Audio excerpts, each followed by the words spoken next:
반갑습니다. 잘 지내셨어요? 우리 가지고 있는 질문들, 교구장이나 구역장으로 가지고 있는 많은 질문들을 이 시간에 쏟아놓고 함께 질문하고 답하고 기도하는 시간으로 잘 보낼 수 있기를 바랍니다. 오늘 8과 할 차례죠? 여러분 살다 보면 말이죠, 상대방이 나를 비난하고 공격하고 짓밟고 모욕을 당하고 이럴 때가 있어요. 이럴 때 자존심이 상하고 비참해질 때 내가 어떻게 견딜 수 있느냐 하는 문제는 우리에게 굉장히 중요한 문제예요. 이렇게 내가 짓밟힐 때 나에게는 뭐가 필요하냐면 건강한 자아인식이 필요해요. 뭐가 필요하다고요? 건강한 자아인식 혹은 정체성이 필요해요. 문제는 이렇게 건강한 자아인식이 있으면 어떤 공격 앞에서도 내가 망가지지 않고 무너지지 않고 나를 추스릴 수가 있는데, 문제는 어떻게 하면 내가 건강한 자아인식을 가질 수 있느냐 하는 거예요. 그 방법은 사랑을 많이 받아야 돼요. 그래서 이제 어릴 때 사랑을 많이 받는다는 게 그렇게 중요한 거예요. Significant others, 아주 중요한 타자로부터 사랑을 많이 받고 있어서 나는 참 소중한 사람이다, 가치 있는 사람이라고 하는 자기 정체성을 가지고 있으면 그것을 훼손하는 공격에 대해서도 내가 방어할 수 있어요. 당신은 그래도 나는 그렇은 사람이 아니다 하고 견뎌낼 수가 있는 거예요. 그런데 이러한 자기 정체성이 없으면 상대방의 공격에 대해서 그냥 무너지게 돼 있어요. 그래서 어릴 때부터 이 자아 정체성은 굉장히 중요한 거고, 그 중요한 요소가 뭐냐면 사랑을 충분히 받은 사람은 이 세상을 그렇게 살아갈 수 있어요. 힘든 시간이 와도 스스로를 망가뜨리지 않고 추스리면서 살아갈 힘은 건강한 자기 정체성이 있는 것이고, 그것은 중요한 사람으로부터, 특히 부모겠죠, 사랑을 많이 받은 사람이 그러한 힘이 있다는 거예요. 우리가 신앙적으로 말한다면 하나님의 사랑을 많이 느낄수록, 그죠? 하나님의 사랑을 많이 느낄수록 그런 어려운 시간에 대해서 잘 견딜 수가 있는 거죠. 지금 욥은 친구들이 비난을 하잖아요. 더 나아가서 친구들이 욥을 정죄하고 저주합니다. 그죠? 근데 어떻게 욥이 이걸 견뎌내느냐 하는 거예요. 마찬가지로 신앙적인 자기인식, 건강한 신앙적 자기인식으로 버텨나가고 있는 것이다, 그렇게 이해하시면 좋겠어요. 그래서 제목이 내가 누군데 무시하느냐 이거잖아요. 대답은 뭐예요? 진정한 자기인식이 그것을 이기게 한다는 거예요. 자, 우리 105페이지 두 번째 문단을 보시면 율법주의가 무엇일까요? 이렇게 나오죠. 왜 그러냐면은 친구들이 욥을 비난하고 공격하는 근거가 뭐냐? 근거가 뭐예요? 율법주의라는 거예요. 율법주의. 자, 우리 율법주의가 뭔지 읽어봅시다. 율법을 지키면 복을 받고 율법을 지키지 않으면 저주를 받는다는 것, 이게 율법주의예요. 그런데 율법주의를 강조하면 어떻게 돼요? 하나님은 하나의 공식으로 축소되는데, 어떤 공식? 그 위에 나오죠. 율법을 지키면 복을 받고 율법을 지키지 않으면 저주받는다, 이 공식. 율법주의는 하나님이 공식화되는 거라는 거예요. 이건 하나님을 축소시키는 거죠. 이게 율법주의의 한계다, 그런 얘기입니다. 그래서 지금 고난받는 욥을 친구들이 비난하는 근거가 자기들이 가지고 있는 율법주의에 근거해서 비난을 하고 있는 것이에요. 그 마지막 두 줄을 보시면 알 수 있어요. 105페이지 맨 밑에 두 줄, 세 친구는 같이 읽어요. 욥이 고난을 당했으니 죄를 지은 것이고 그러므로 빨리 회개하고 돌아오면 하나님이 다 회복시켜 주신다라고 주장했습니다. 그런데 다음 페이지, 이런 율법주의로는 어떻게 해요? 하나님을 제대로 설명할 수 없어요. 여러분, 율법주의는 말이죠, 형통할 때는 통해요. 그런데 고난 중에 있을 때는 설명이 안 돼요. 그래서 한계가 있다는 거예요. 율법주의는 작동할 때가 있고 작동되지 않을 때도 있는 거예요. 그런데 고난을 받고 보니까 알겠다는 거죠. 둘째 줄, 내가 비록 고난을 당하고 있지만 고난도 하나님의 은혜다. 때로는 죄로 인해 벌을 받고 있다고 해도 이것도 나를 향한 은혜다. 그리고 하나님은 우리가 생각하는 것보다 훨씬 더 크고 위대하시고 사랑이 많은 분이다. 여러분, 이게 율법주의를 극복하고 있는 거죠, 지금. 그죠? 하나님이 공식인 것을 넘어서서 하나님은 주권자라는 것, 그리고 형통할 때도 하나님이 함께 하시지만 고난 중에 위로하시고 우리를 붙잡아 주시는 분이 하나님이라는 것, 그래서 고난 중에도 은혜가 있다는 것을 욥은 깨닫고 있는 거예요. 근데 형통한 사람들인 세 친구는 모르고 있는 거죠. 그래서 고난 중에서 욥은 하나님을 더 깊이 이해하고 체험하고 있는 거다, 그런 얘기예요. 자, 우리 이제 106페이지 두 번째 문단을 보시면 예를 들어 보겠습니다. 이게 나오죠. 이제 이게 무슨 말이냐면은, 여러분, 우리가 율법과 은혜라고 하는 말을 자주 듣죠. 율법과 은혜의 관계가 뭐냐 하는 거예요. 이거 설명하기가 굉장히 어려운 건데 오늘 이 본문을 잘 이해하시면 아주 쉬워집니다. 여기 이렇게 말을 해놨어요. 예를 들어 봅시다. 어떤 아버지가 가족들을 정말로 사랑하고 풍족하게 해주고 너그러운 분인데 12시 전 귀가를 가정의 규칙으로 정하고 엄격하게 지켰습니다. 늦으면 벌을 받기에 자녀들은 불편했습니다. 자, 이게 전제예요. 이제 세 가지를 질문할 테니까 여러분이 잘 대답하세요. 그 밑에 다 나오는 얘기예요. 첫째, 아버지의 사랑과 12시 귀가 규정은 서로 상반되는 것인가요? 네? 아버지의 사랑과 12시에 반드시 들어오지 않으면 혼나, 이 말은 서로 배치되는 거냐, 상반되는 건가요? 아니에요. 상반되는 게 아니고 그 12시 귀가 규정은 사랑 안에 있는 작은 규칙일 뿐이죠. 그죠? 그러니까 어떤 게 큰 거예요? 은혜가 큰 게예요? 율법이 큰 거예요? 은혜가 훨씬 큰 거예요. 그리고 그 은혜 안에 있는 작은 규칙이 뭐예요? 율법이라는 거예요. 근데 우리는 은혜와 율법의 크기가 똑같은 걸로 생각하는데 아니에요. 반대도 아니고 동등한 것도 아니에요. 자, 여기 밑에 또 나오죠. 12시 귀가 규정은 아버지의 사랑과 동등한 거냐? 아니죠. 사랑이 훨씬 큰 거예요. 그리고 자녀들을 사랑하기 때문에 규칙적이고 절제하는 사람으로 성장시키는 사랑 때문에 규칙이 만들어진 거예요. 그러니까 율법과 은혜는 동등한 것도 아니고 서로 상반되는 것도 아니라는 거예요. 이해하시죠? 그렇다면 율법을 어떤 마음으로 지켜야 되겠어요? 아이고, 나를 참 힘들게 하고 귀찮구만 하고 원망하면서 지켜야 되겠어요? 아니죠. 감사한 마음으로 지켜야 되는 거예요. 그게 율법과 은혜의 관계예요. 여기 106페이지 마지막 세 줄 보면 이런 말 나와요. 아버지 말은 다 안 지키고 11시 59분 59초에 들어오면서 나는 규칙을 지켰으니까, 아버지 뜻을 지켰으니 완벽한 자녀야 라고 자랑할 수 있습니까? 이게 율법주의자들의 자기 자랑이라는 거예요. 여러분, 율법과 은혜의 관계를 이 예를 들어서 잘 이해하기를 바라요. 율법은 은혜 안에 포함되는 거다.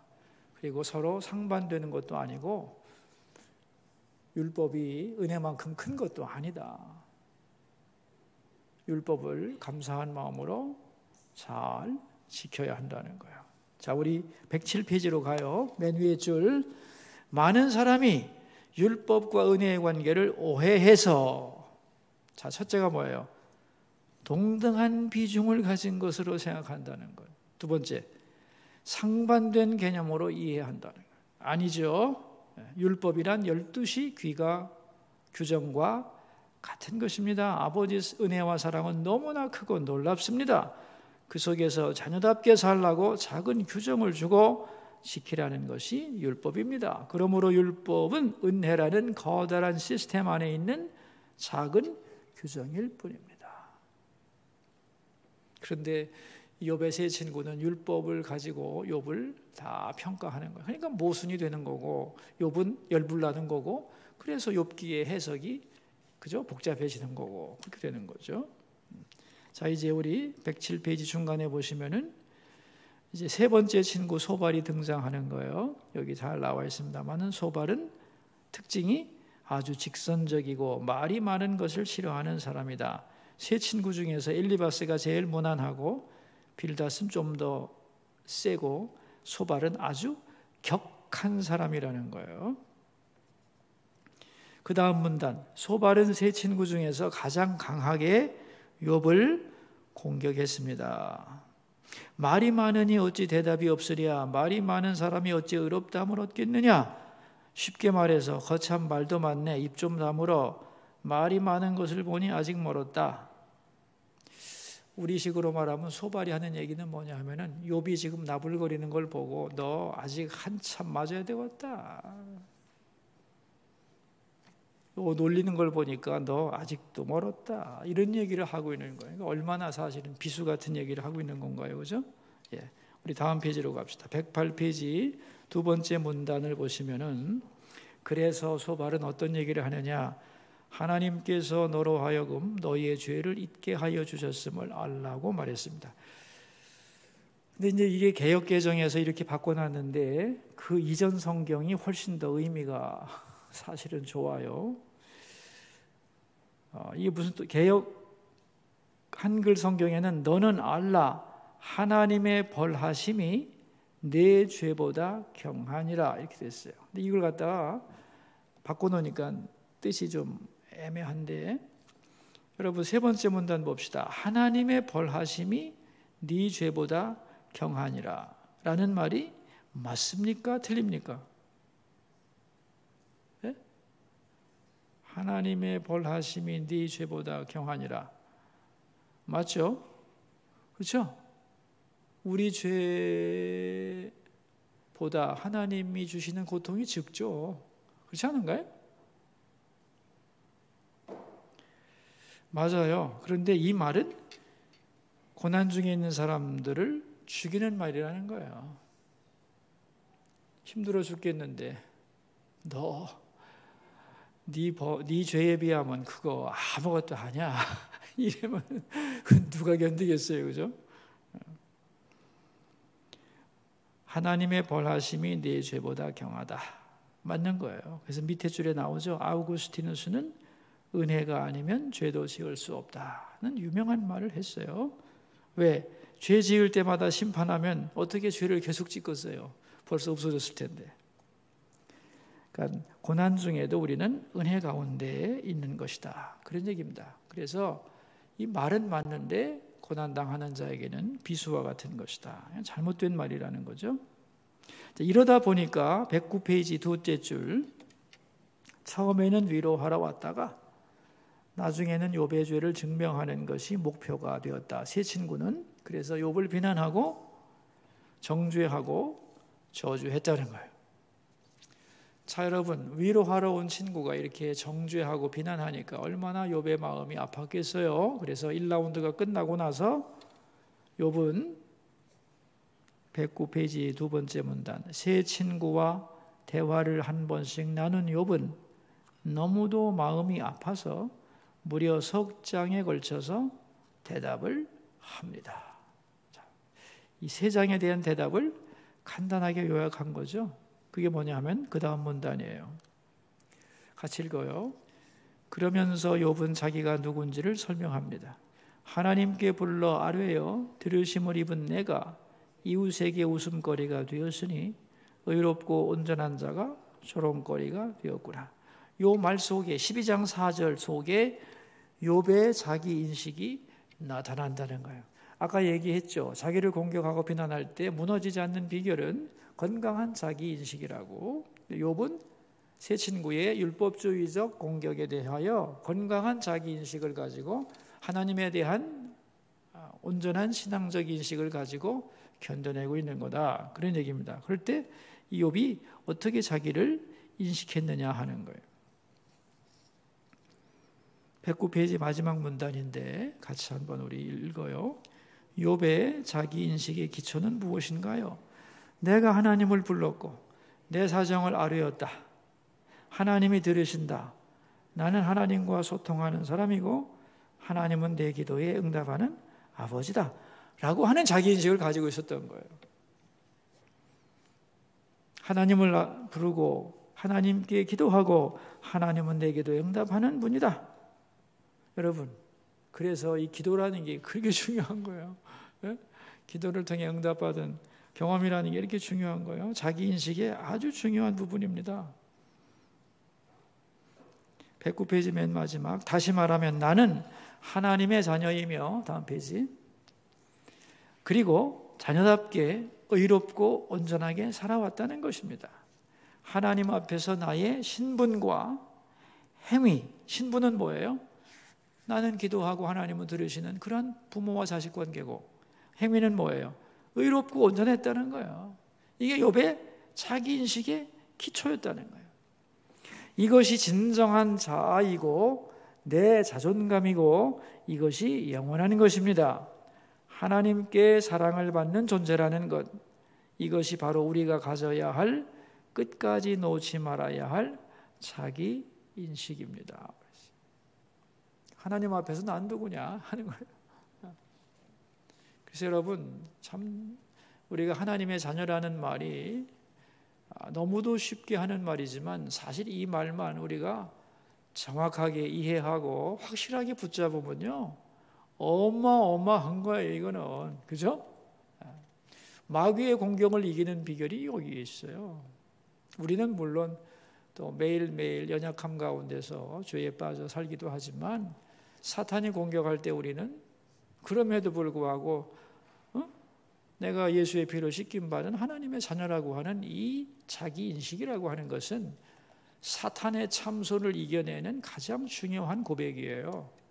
어떻게 생각하세요?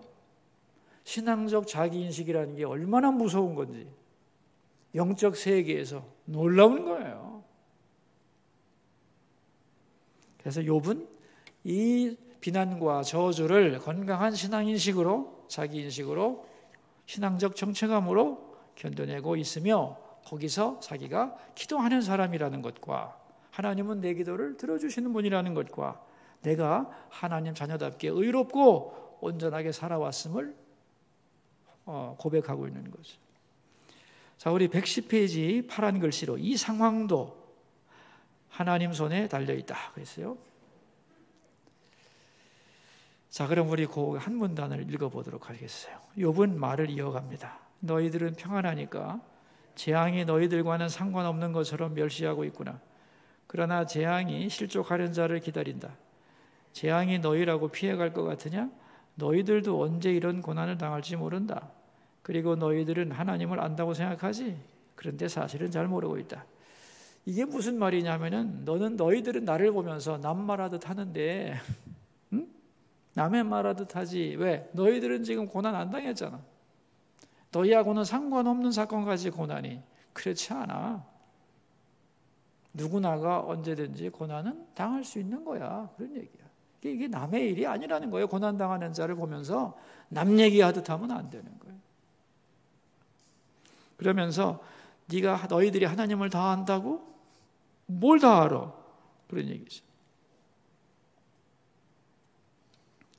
그 밑에 세 줄을 읽어보면 또 나오죠. 또한 6절에서 욥은 너희 말대로 고난이 죄의 결과라면, 그것이 전부라면 죄인이 어떻게 잘 살 수가 있느냐? 말이 안 되지만 이것이 현실이야. 너희는 이런 현실을 설명할 수 있어? 모순되는 현실을 설명할 수 없으면서 그것을 지배하는 하나님을 너희가 다 안다고 말할 수 있느냐는 거예요. 못하잖아요. 그러면서 욥은 어떻게 결론을 내리고 있느냐 하면은 다음 페이지 위에서 둘째 줄이에요. 욥의 결론이 찾으셨어요? 욥의 결론이 23, 24절에 기록되어 있습니다. 같이 읽어요. 하나님은 나라를 세우기도 하고 무너뜨리기도 하신다. 지도자들을 세우기도 하고 쫓겨나게도 하신다는 겁니다. 즉 하나님이 세상을 다스린다는 거예요. 이 간단한 말이 잘 적용을 하게 되면 굉장히 파워풀한 얘기가 되는 거예요. 그 다음 문단에 나오죠. 욥의 말을 종합하면 이렇습니다. 하나님이 주어야 받는 것이고, 맞죠? 하나님이 뺏으면 그만이죠. 맞죠? 인간은 자기 마음대로 뭔가를 할 수 있고 자기가 주인공이라고 생각하지만 아니다. 다 하나님의 손에 있다. 자, 이제 같이 읽어요. 하나님은 죄인에게 형통함을 줄 수도 있다.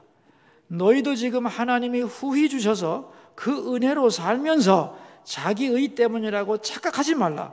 마찬가지로 의인에게 어떤 뜻이 있어 고난을 줄 수도 있다. 맞아요? 이 얘기를 하고 싶은 거예요, 지금 욥이.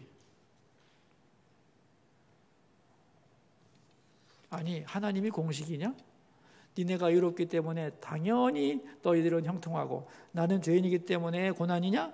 아니야. 하나님이 뜻이 있어서 의로워도 고난 주실 수도 있다. 그런 얘기예요. 그러니까 이 말은 뭐냐면 하나님은 너희들이 생각하는 율법주의적 공식이 아니다. 하나님은 주권자다. 세상을 다스린 자, 다스리는 분이다. 물질도 줄 수도 있고 거둬가실 수도 있고 바르게 살지만 고난을 주실 수도 있는 분이 하나님이다. 그 얘기를 지금 하고 있는 거예요. 그 다음에 거기 굉장히 유명한 얘기인데 영국의 캐직 사경회 때 설문조사한 내용인데 가장 위로가 되는 말씀은 무엇이었느냐? 뭐였대요? 하나님이 세상을 다스리신다. 여러분, 이 말이 위로가 되는 거예요, 진짜. 특별히 어려울 때에는. 나라가 어려울 때는 걱정이 많이 되죠. 그죠? 그렇잖아요. 나라 어려울 때 얼마나 걱정이 돼요, 국민들이. 그러나 하나님이 다스리시죠. 그죠? 우리가 해야 할 일은 해야 되지만 하나님이 다스리신다. 이 굉장히 중요한 개념이지요. 여러분이 지금 잘 나가고 있을 때보다도 어려운 상황에 있을 때, 지금 내가 눈물이 나는 현장 속에 있지만 그래도 하나님이 다스리고 계신다. 내 삶을 인도하신다는 게 확실하다면 어떻게 되겠어요? 위로가 되죠? 굉장한 위로죠. 전능하신 하나님 손에 나의 삶이 있다는 것을 믿는 것은 너무너무도 소망스러운 거예요. 그게 마지막 문단이에요. 우리도 그렇습니다. 내가 어쩔 수 없는 어려운 상황을 만났을 때 유일한 희망이 무엇입니까? 하나님이 다스리신다는 거예요. 자, 다음 페이지로 갑시다.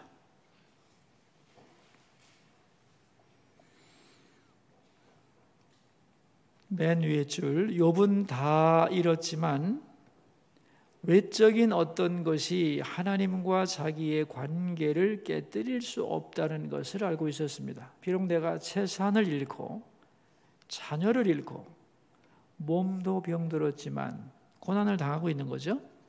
그러나 하나님과 나와의 관계가 깨진 것은 아니라는 거예요.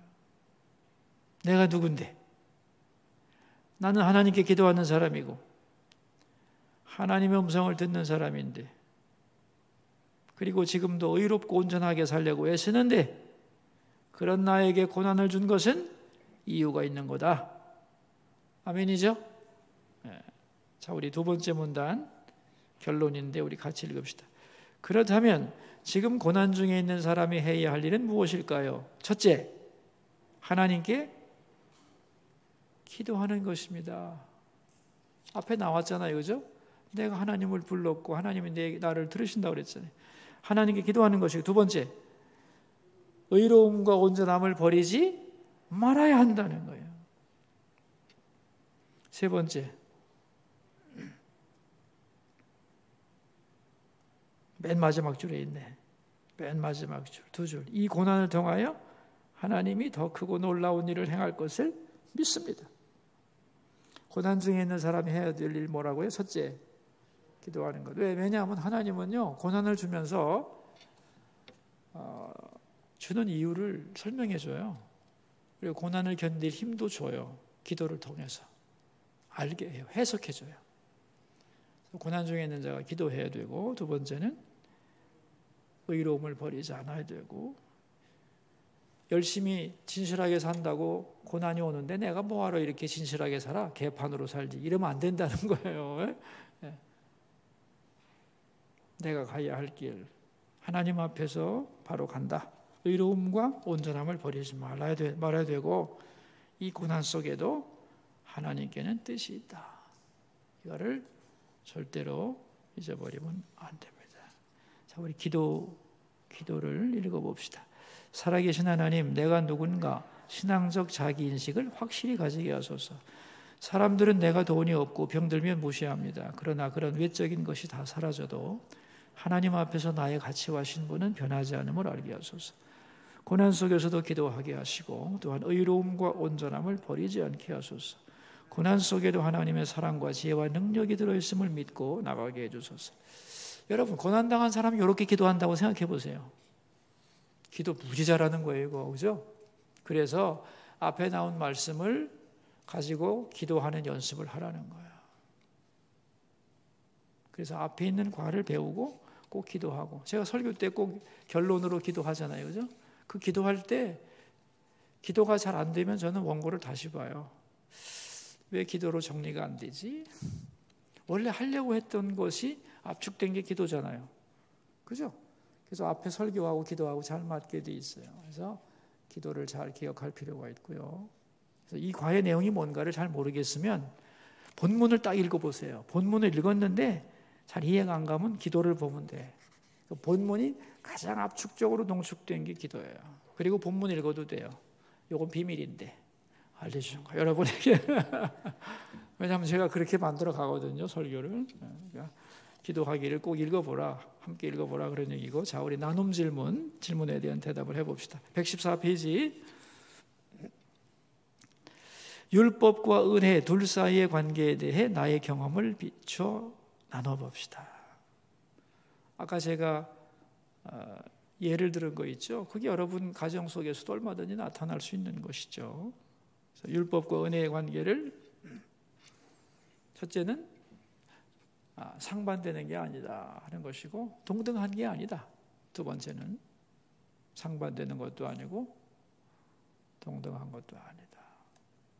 사랑 안에 있는 작은 규정이 바로 율법이다. 은혜가 훨씬 큰 것이고 율법도 은혜 안에 있는 것이다. 그러므로 감사함으로 받아야 하는 것이다. 이걸 뭐 그림으로 표현할 수도 있고 말로도 얼마든지 표현할 수 있다고 생각해요. 여러분 머릿속에 이 개념을 잘 잡으시기를 바랍니다. 그리고 여기에 이제 해당하는 여러분의 인생의 경험들을 나눠보라고 하면, 구역 식구가 5명이라면 5명이 다는 말 못해도 2-3명은 틀림없이 얘기할 거예요. 그 얘기를 듣다 보면 듣던 사람들이 이런 거구나 하는 걸 또 깨닫게 되겠죠. 그래서 쉐어링이라고 하는 것은 풍성해지는 거예요. 나눈다고 적어지는 게 아니다, 그런 얘기입니다. 가르치려고 하면 힘들어도 나누려고 하면 풍성해지는 거예요. 자, 우리 두 번째 문제, 욥의 자기 인식의 기초가 되는 것은 무엇인가요? 이게 욥기 12장 4절이에요. 욥기 12장 4절 앞에 나왔었죠. 들으심을 입은 내가 이웃에게 웃음거리가 되었고 의롭고 온전한 자가 조롱거리가 되었구나 하는 얘기. 첫째는 뭐냐면 들으심을 입은 내가, 이게 뭐예요? 기도 응답을 받은 내가, 이런 얘기예요. 그죠? 그러니까 하나님과 나는 기도로 소통하는 관계라는 거예요. 근데 내가 이웃에게 웃음거리가 되고 의롭고 온전한 자가, 그러니까 나는 의롭고 온전하다는 거 아니에요. 하나님과 깊이 사귀는 하나님의 자녀이며 의롭고 온전한 자라는 거예요. 비록 지금 이웃에게 웃음거리가 되고 조롱거리가 되었지만, 그런 얘기예요. 그러니까 건강한 신앙인식이 모든 참소와 공격으로부터 자기를 보호하고 그 길을 계속 걸어갈 힘을 부여하는 것이다 하는 거예요. 그래서 여러분, 아까 얘기했잖아요. 이제 부모님으로부터 사랑을 많이 받은 사람이 세상을 견딜 힘이 크다고. 근데 만약에 나는 부모님으로부터 사랑을 못 받았어. 어릴 때부터 자존감이 약해. 그러면 어떻게 하면 되냐? 진짜 부모님이신 하나님께 치료를 받으면 돼요. 그래서 하나님을 깊이 만나고 저 십자가 사랑이라는 게 굉장히 놀라운 거예요, 여러분. 어느 부모도 십자가 사랑을 줄 수 없어요. 십자가 사랑에 대한 인식이 분명하게 되면 자아에 대한 정체감이 생겨나고 자기에 대한 뭐라 그럴까? 자아 인식이죠. 건강한 자아 정체성이 생겨나게 돼 있어요. 나는 십자가 사랑을 받은 사람 아닌가요? 어때요? 그죠? 여러분 그걸 날마다 주님 앞에 나와서 확인하는 사람들 아니에요? 근데 그 사람이 건강하지 않을 리가 없죠. 영적으로. 그래서 물론 좋은 환경 속에서 자라고 마음에 기본적인 상처가 없고 하나님도 알아서 행복하다 하면 더 바랄 나위가 없지만 그게 그렇게 내 인생 속에서 주어지지 않았다 할지라도 주님을 깊이 만나고 나면은 얼마든지 견뎌낼 수 있는 것이 바로 신앙의 힘이에요. 하나님께 받은 사랑이 크기 때문에 그래요. 그래서 욥이라고 하는 사람만이 아니라 우리 모두가 다 신앙 안에서 올바른 자기 인식을 가질 필요가 있는 거예요. 그러니까 그냥 입으로 예수님이 나를 위해서 십자가에 죽으셨어. 이 말이 가벼운 말이 아닌 거잖아요. 그걸 내가 진정으로 받아들이고 그 가치관 위에 서 있다면 그죠? 얼마나 담대하겠어요? 흔들리지 않는 거예요. 세 번째 문제. 고난 중에 있는 사람이 해야 할 일은 무엇인가요? 우리 마지막에 세 가지 했죠. 그렇죠? 첫째는 기도해야 되는 거고, 두 번째는 의롭고 온전함을 포기하지 않고 지속해야 돼요. 그죠? 세 번째는 하나님께는 반드시 뜻이 있다. 내가 지금 잘 모르지만 이 고난에도 귀한 뜻이 있다. 이 고난도 하나님의 지혜와 능력 속에 있는 사건이다. 이거를 의심하지 않아야 하는 거예요. 그러면 다 견뎌갈 수 있어요. 인내하다 보면은 인내가 열매를 맺게 되어 있는 것입니다. 자, 그래서 여러분 오늘 과를 이렇게 마치도록 하고 우리 8과 공부할 때 구역마다 많은 은혜가 있기를 바랍니다. 우리 잠깐 기도할까요? 고마우신 아버지 찬양합니다. 우리 오늘도 함께 말씀을 배웠습니다. 욥은 비난당하고 저주를 받는 상황 속에서도 건강한 자기인식, 신앙인식으로 견뎌냈습니다. 우리도 그렇습니다. 세상이 나를 뭐라고 하든지 내가 받은 사랑, 거기서 생겨난 건강한 자기인식이 우리를 거기에 무너지지 않고 나를 부추기고 세워갈 수 있음을 믿습니다. 십자가의 사랑을 받은 사람, 독생자까지 주고 나를 선택하신 그 하나님의 눈물겨운 사랑을 받은 사람의 자기 정체성이 우리 성도들에게 풍성하기를 간절히 기도합니다. 욥은 고백했습니다. 나는 기도하는 사람이라고. 그리고 하나님은 내 기도를 들으시는 분이라고. 나는 의롭고 거룩함을 유지하고 있다고. 그리고 고난 속에서도 하나님의 뜻이 있다는 것을 확실히 믿었습니다. 고난 중에 있는 자가 있나이까? 이 과를 통하여 내가 고난 속에서 무엇을 어떻게 해야 되는가를 알게 하여 주옵소서. 하나님, 율법주의로 다른 사람을 판단하지 않도록 우리를 도와주시고 우리가 생각하는 것보다 하나님은 더 크고 놀랍고 은혜로우신 아버지임을, 절대 주권자임을 잊지 않고 살아가게 하시고 모일 때마다 서로의 마음에 웃음과 감사가 있고 하나님 안에서 서로를 바라보고 주님이 임재하셔서 참여한 모든 자를 어루만지시고 복주시는 그러한 구역 예배가 언제나 이루어지게 하옵소서. 그리고 구역 문제를 놓고 함께 기도할 때에 거기에 응답의 기쁨이 충만하게 하옵소서. 존귀하신 예수님의 이름으로 기도하옵나이다. 아멘. 수고 많으셨습니다. 감사합니다.